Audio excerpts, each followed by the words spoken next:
चलिए आज मैं इंग्लिश में टेंस बता रहा हूं जो ग्रामर पोर्शन से है, फिर बुक भी बताऊंगा। आप लोग केवल पेशेंस रखिए, सब काम होगा। 2026 का जो बोर्ड एग्जाम है उसके लिए मैं इतने ही कम समय में बेहतरीन तैयारी करा दूंगा। आप लोग पेशेंस रख करके हमसे जुड़े हुए रहिए, बराबर वीडियो देखिए और हो सकता है मैं लाइव भी काम करूंगा, लाइव भी आऊंगा, उसको भी आप लोग देखिएगा। इससे पहले मैं लाइव जो है फिजिक्स में बहुत कुछ किया हूं, बहुत लगभग 2 चीज को पढ़ाया हूं, बहुत कुछ तो नहीं, बहुत कुछ तो ऑफलाइन किए, लेकिन अब जो है ऑनलाइन की भी बात है। तो ध्यान दीजिए, टेंस का अर्थ काल होता है। यह सभी विद्यार्थी के लिए, चाहे वह 12th क्लास हो 10th क्लास हो, सबकी परीक्षा के लिए एकदम आवश्यक है। वैसे तो हिंदी में हम लोग पढ़ते हैं क्रिया के करने में जो समय लगता है उसी को काल कहते हैं। इसी को इंग्लिश में बोलेंगे the time consumed by action is called tense. मगर यहां पर दूसरा डिफिनेशन लिखा हुआ है, ध्यान दीजिए। इस डिफिनेशन के मुताबिक ही हमको चलना है। The verbal form of verb according to time is called tense. The verbal form of verb according to time is called tense. अब देखिए सवाल उठता है, अकॉर्डिंग से अनुसार होता है, टाइम में तो समय होता है, वर्ब सबसे ही वर्बल बना है। वर्ब मींस क्रिया, वर्बल मींस क्रियात्मक, अर्थात क्रिया के रूप को ही क्रियात्मक रूप कहा जाता है। क्लियर है? इसका अर्थ हुआ समय के अनुसार क्रिया का जो क्रियात्मक रूप होता है वही टेंस कहलाता है। अब कहेंगे सर जी समय के अनुसार कैसे क्रिया का क्रियात्मक रूप होता है? तो देखिए हम एग्जाम्पल दिए हैं। ही इज ए बॉय, वह एक लड़का है। अभी वर्तमान समय को बताना है, प्रेजेंट टाइम को बताना है, तो उसके लिए इज लिखा गया। और यहां पर लिखे हैं वह एक शिक्षक था, या कहिए वे एक शिक्षक थे। अब बात देखिए ठीक से कि यहां पर प्रीवियस टाइम अर्थात पहले वाले, अभी से वर्तमान समय से पहले के समय का अगर बोध कराना है तो यही इज क्या बन गया है, वाज बन गया है। समय के अनुसार देखिए रूप चेंज होता है कि नहीं, इज वाज बन गया। तो समय के अनुसार जो क्रिया का रूप चेंज हुआ है यही चीज को हम लोग टेंस बोलेंगे, अर्थात यही टेंस को शो करता है। समय के अनुसार जो क्रिया का रूप चेंज होता है वही टेंस को शो करता है, अर्थात टेंस को दर्शाता है। क्लियर है? यहां है सी गोज, वह जाती है, वह जाती है तो प्रेजेंट टाइम को का बोध करा रहा है। और यहां है सी वेंट, वह गई, तो यह तो भूतकाल के समय अर्थात प्रीवियस टाइम, वर्तमान समय से पहले के समय जो बीत गया है समय उसका बोध करा रहा है। तो देखिए तो बीते हुए समय के लिए वेंट हो गया और वर्तमान समय के लिए गोज हो रहा है। तो गो का ही जो है सेकेंड फॉर्म अर्थात वर्ब का जो स्वरूप वेंट होता है। तो देखिए समय के अनुसार बदल रहा है कि नहीं, समय के अनुसार जो क्रिया बदल रहा है वही क्या है, उसका जो रूप चेंज हो रहा है वही टेंस को शो करता है। क्लियर बात है? देखिए तो परिभाषा के अनुसार जो है एग्जाम्पल बैठ रहा है कि नहीं। क्लियर है? अब हम लोग जानेंगे कि टेंस कितने तरह के होते हैं। तो टेंस 3 तरह के होते हैं। कुछ लोगों का कहना है कि फ्यूचर टेंस है ही नहीं, तो छोड़िए है या नहीं है इस बात का जिक्र नहीं करेंगे। लेकिन समान रूप से कॉमन वे में जो लोग हम लोग पढ़ते हैं कि 3 तरह के टेंस होते हैं, present tense, past tense, future tense. इसकी चर्चा हम फ्यूचर टेंस है या नहीं है इसकी चर्चा को छोड़ दीजिए, तो समान रूप से जो आता है उसको हमको पढ़ना है। There are 3 types of tense. अंग्रेजी लोग पढ़ेंगे there are 3 types of tense, ऐसे नहीं, हम लोग तो जैसे पढ़ते हैं वैसे ही पढ़ना पड़ेगा, नहीं तो समझ ही नहीं पाएंगे लोग। तो present tense, past tense, future tense. अब सबके बारे में एक डिफिनेशन को हम देखेंगे, सबको पढ़ेंगे, जानेंगे। प्रेजेंट टेंस क्या है, पास्ट टेंस क्या है, फ्यूचर टेंस क्या है, इससे पहले भी जान चुके हैं। इतनी परिभाषा की जरूरत नहीं था, इतना परिचय का जरूरत नहीं है। परीक्षा की तैयारी के लिए हमको शॉर्ट में खींचना है, लेकिन पहला दिन है इसीलिए मैं जो हूँ थोड़ा सा जो है बेसिक बात बता देता हूँ, डिफिनेशन भी बता देता हूँ। नहीं तो कुछ लोग कहेंगे, कुछ स्टूडेंट कि सर आप तो खाली सीधे जो है ट्रांसलेशन बना देते हैं। अरे परीक्षा में तो वही चीज पूछा जाता है, वही एक्टिव टू पैसिव, उसी टेंस जानेंगे तब ना होगा, और टेंस नहीं जानेंगे तो नरेशन भी नहीं होगा। तो पहले इसको ठीक से देख लेते हैं, इतना हम नहीं करवाएंगे नेक्स्ट डे से। नेक्स्ट डे से जो हम कम ही में काम चला देंगे, और ऐसा जड़ी बूटी देंगे थोड़ा थोड़ा कि थोड़ा सा ताबीज बना के दे देंगे, वही पूरे परीक्षा के लिए काम कर जाएगा। अब देखिए आगे जो है, अब आगे चलते हैं, सबके बारे में एक एक करके बताना है। तो देख लीजिए प्रेजेंट टेंस, अभी हम प्रेजेंट टेंस के बारे में देखे थे, the form of verb.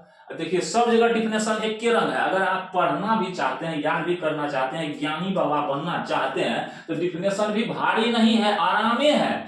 The form of verb that shows the present time, कहते क्रिया का वह रूप, क्रिया के रूप में ना मेन है, क्रिया का रूप जो है समय के अनुसार जो क्रिया रूप होता है वही ना टेंस को शो करता है। तो देखिए हम यहाँ पर वही बात लिखे हैं, the form of verb that shows the present time, the form of verb that shows the present time is called present tense. आराम से इसको जो है बढ़िया से मंत्र के जैसे याद कर लीजिए, the form of verb that shows the present time is called present tense. Clear है?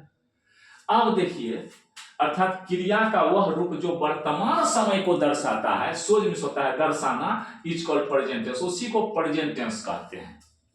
ध्यान दीजिए, ही इज ए टीचर, तो ही इज ए टीचर, वह शिक्षक है, वे शिक्षक हैं। शिक्षक है तो अभी है, या कहिए वह शिक्षक है, वह शिक्षक है कहने में थोड़ा सा जो है अनादर होता है, तो इसलिए बोलते हैं वे शिक्षक हैं। तो वे शिक्षक तो वर्तमान समय का बोध हो रहा है कि नहीं, इज के द्वारा। देखिए क्रिया का रूप जो है, अब है यहां भी देख लीजिए, ही इज टीचिंग, वे पढ़ा रहे हैं। तो बताइए इज और टीचिंग ये क्या बता रहा है, वर्तमान समय को बता रहा है कि नहीं, मेन इज है, इज वर्तमान समय को दर्शा रहा है कि नहीं।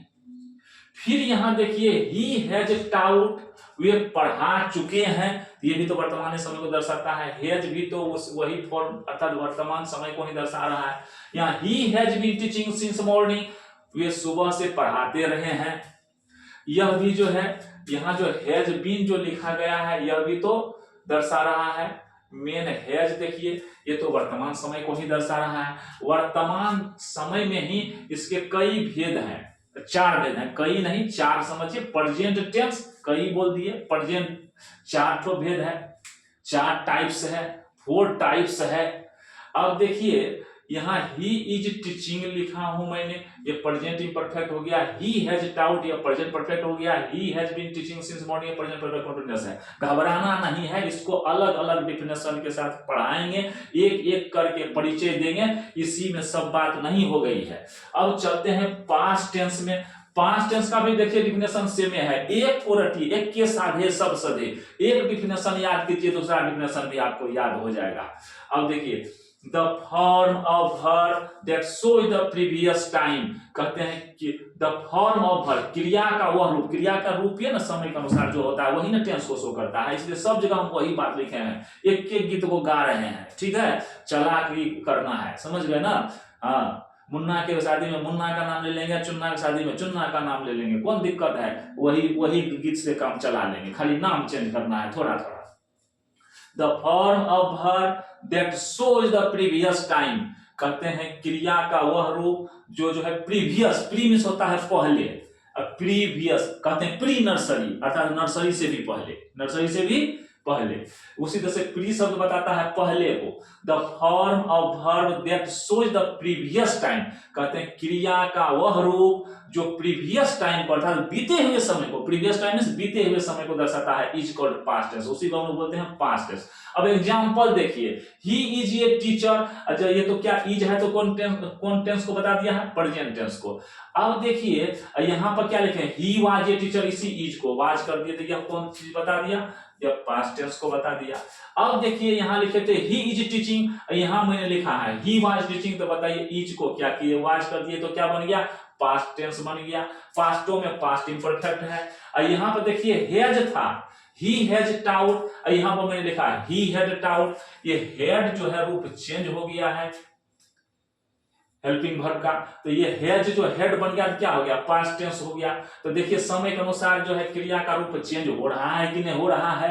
फिर यहाँ देखिए he had been teaching since morning, वे सुबह से पढ़ाते रहे थे। और यहाँ क्या हुआ था, वे सुबह से पढ़ाते रहे हैं, हैज के चलते हैं पढ़ाते रहे हैं हो गया, और यहाँ पर हैड के चलते पढ़ाते रहे थे हो गया। तो देखिए क्रिया का रूप चेंज होता है जैसे जैसे समय के अनुसार, वैसे वैसे जो है क्या होता है, ये टाइम भी जो है अलग हो जाता है। अलग अलग टाइम के लिए अलग अलग क्रिया का रूप है, तो इसलिए टेंस भी अलग अलग हो गया। समय के अनुसार जो क्रिया का रूप बदलता है तो टेंसो बदल जाता है। अर्थात कहने का अर्थ है टेंस डिपेंड करता है समय के अनुसार क्रिया के रूप पर। आगे देखिए यहाँ, he had been teaching since morning, वे सुबह से पढ़ाते रहे थे। देखिए यहाँ पर क्या अंतर है भाई, कुछ अंतर नहीं है। अंतर यही है कि यहाँ पर हैज लिखे थे, यहाँ हेड लिखे, हैज के बदला में हेड लिख दिया, पास्ट बन गया, कौन भारी बात है। अब फ्यूचर में चलते हैं। फ्यूचर हो गया जो समय नहीं आया है, आने वाला है, वही जो है आने वाले समय के अनुसार जो क्रिया का रूप चेंज हो जाता है, क्रिया का रूप होता है, उसी को फ्यूचर टेंस कहते हैं। यहां देखिए, the form of verb that shows the next time is called future tense. The form of verb that shows the next time is called future tense. अर्थात नेक्स्ट मीन्स क्या होता है, बाद का समय। नेक्स्ट मीन्स बाद का समय, अर्थात आने वाले समय, बाद के कहते क्रिया का वह रूप, वर्ब मीन्स क्रिया और फॉर्म मीन्स रूप, क्रिया का वह रूप जो नेक्स्ट टाइम अर्थात बाद वाले समय, आने वाले समय को दर्शाता है। नेक्स्ट मीन्स होता है आने वाला, बाद वाला समय। कौन समय, बाद वाला समय, बाद वाला समय को दर्शाता है, अर्थात बाद में जो समय आएगा इज कॉल्ड फ्यूचर टेंस, उसी को क्या बोलते हैं, फ्यूचर टेंस। देखिए डिफिनेशन सेम है, एक डिफिनेशन को याद दीजिएगा तो साहब। अब देखिए यहाँ पर क्या लिखे थे, ही इज ए टीचर, यहाँ पर लिखे हैं he will be a teacher. Will sell जो है फ्यूचर को दर्शाता है, क्लियर है। वैसे बात आगे बढ़ेगी तो हम लोग ये देखेंगे कि प्रेजेंट भी जो है फ्यूचर को दर्शाता है। उतना में नहीं जाना है आपको, जितनी बात है उतना में ही रहना है, नहीं तो दिमाग जो है दिमाग से ओवरफ्लो हो जाएगा, दिक्कत होगी। अब देखिए, he will be a teacher, वे शिक्षक होंगे, अर्थात शिक्षक बनेंगे। बी मीन्स होना होता है, बी मीन्स बनना भी होता है। He will be a teacher, वे शिक्षक बनेंगे। शिक्षक है नहीं ना, है नहीं, शिक्षक नहीं है अभी, शिक्षक यहाँ पर हैं, यहाँ पर थे, और यहाँ पर क्या बनेंगे, होंगे शिक्षक। विल बी क्या बता दिया, विल क्या बता दिया, आगे की बात को, फ्यूचर को। तो देखिए प्रेजेंट के लिए इज, पास्ट के लिए वाज, फ्यूचर के लिए विल। यहाँ देखिए क्या था भाई, ही इज टीचिंग, तो यहाँ क्या लिखे, ही विल बी टीचिंग, वे पढ़ाते रहेंगे, वे पढ़ाते रहेंगे। विल बी, आईएनजी क्या बता रहा है, आईएनजी कंटिन्यूटी को बताता है कि बराबर काम हो रहा है। तो विल से ही अर्थ ये जो है क्या कहते हैं, टेंस चेंज हो गया, ये हो गया future imperfect. He will have taught, वे पढ़ा चुकेंगे। यहाँ क्या था भाई, ही हैज टाउट, वे पढ़ा चुके हैं। ये विल हैव, विल जो लगाए इसी के चलते क्या बन गया, परफेक्ट बन गया। अर्थात कहने का अर्थ है यहाँ जो है हैव तो रहेगा ही, यहाँ he will have been teaching from morning. यहाँ देखिए क्या था, किधर गया, he has been teaching since morning, वे सुबह से पढ़ाते रहे हैं। और यहाँ क्या हो रहा है, he will have been teaching from morning, वे सुबह से पढ़ाते रहेंगे। कोई कह देगा सर जी यहाँ सीन से, यहाँ फ्रॉम, यहाँ भी तो निश्चित टाइम था, फ्रॉम सीन से लगाना था। नहीं भाई, फ्यूचर में जो है ना व्याकरण ग्रामर के अनुसार, इंग्लिश ग्रामर के अनुसार यहाँ सीन से जो फ्रॉम लिखा जाता है। अब सीन से और फोर में विद्यार्थी सब झमेला में फंस जाता है, उसके लिए मैं बहुत अच्छी तरह से बता दूंगा, कभी भी आप फेरा में नहीं फंसेंगे, कभी भी उलझन में आप नहीं आएंगे। चलिए धन्यवाद, इतनी बात मैंने आप लोगों को बताया। रात के ठंडी में मैं वीडियो बना रहा हूं, आप लोग जरूर इससे लाभ लेंगे, मेरे साथ जुड़े रहिए। अब इतनी डिटेल बात नहीं करेंगे, फिर नया सेशन आएगा तो तब डिटेल काम करेंगे। इसमें जो है थोड़े थोड़े लेकर के शॉर्ट में काम निकाल लेंगे, आप लोगों को अच्छा नंबर आ जाएगा। धन्यवाद।